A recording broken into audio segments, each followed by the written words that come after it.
Nick Wilson with Dan Brownlie after the 0-0 draw at home to Salisbury. And Dan, that's another good point in the right direction. Yeah, absolutely it is. We've worked tremendously hard to earn that point, and I think you cast your mind back maybe a week and a half ago. I don't think there'll be many that thought that possible, particularly after the heroics of Tuesday night coming back into the game. But yeah, I mean, from minute one, we looked a lot more disciplined. We were rigid, more defensively. Whilst not, we limited ourselves a little bit in attack because of it. We obviously played Brad and Reedy their semi-unnatural sides, although they're the old-fashioned right side. And that does take something a little bit away from the game. But in terms of your defensive discipline, it just allowed us to have a little bit better shape. And for that, the boys worked tremendously hard and limited to their chances. Obviously, they've hit the post. How that stayed out, I don't know. And they've had the lion's share of possession, but when you look at opportunities created, we've created our fair few as well. So it's a really good day in the office. 2 good points in, like I say, the absolute right direction, and made even sweeter on the basis of what's gone before it. And a clean sheet as well. They've not been easy to come by this season, so that must be really big for those guys at the back. Yeah, they are. And look, across the league, I mean, it's not just us, obviously. In our little bubble, you look at clean sheets, and they are few and far between, particularly with the amount that we concede.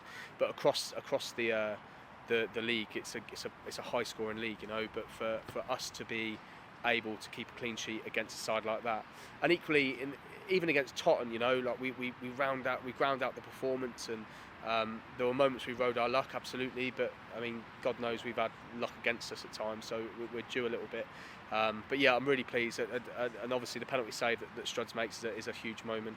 But ultimately, I think we deserve something from that game, and probably not the 3 points, admittedly, because I think they're a very good side. They moved the ball really well, but for what we did and what we were up against, I think we coped really well and dealt with most of the things that they had to throw at us.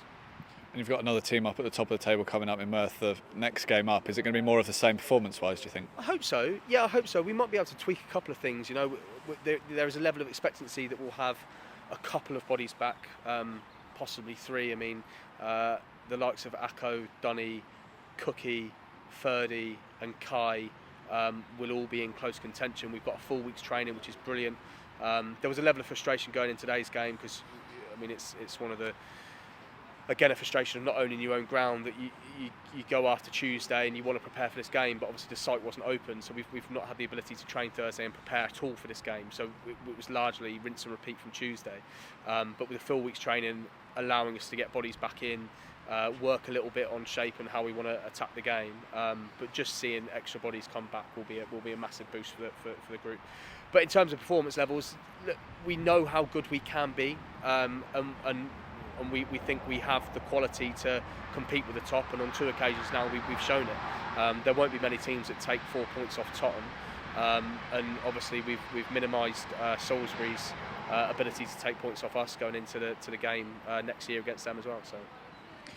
You've had big performances coming from Anthony Cheshire and Massimo Giametti in particular in these last couple of games. How important has their arrival been for it? Yeah, they've been fantastic. They've settled in really well. Obviously, there's they know a lot of the boys from their time at Bracknell, and obviously non-league's a tight space, so that they've blended in really well. But Mass's ability to go into the middle of the park was fantastic today. He had some really good moments. Obviously, his throw is a real weapon, as are his set pieces.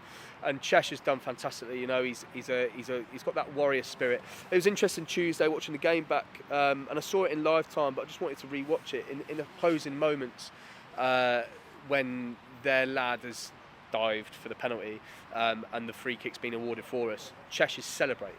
You know, he celebrated the moment because he knew how hard the group would work to get to that. You don't always get that with lone players. We've been very lucky in the past, the likes of Alfie Saunders, Zach Robinson, Ruben Collins, who immediately understand what we're trying to do here and the fabric of the club and how much it means to the boys and the supporters.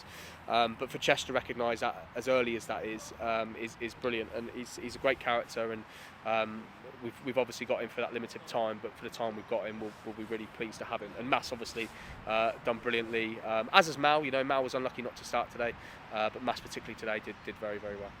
And 2023 comes to a close now, and all in all, it's going to be a year you must be looking back on really fondly. Bad year, is it? It's not been a bad year. And I said to the boys there, look, this year, I mean, any pub quiz question that involves Basingstoke, the answer will be 2023.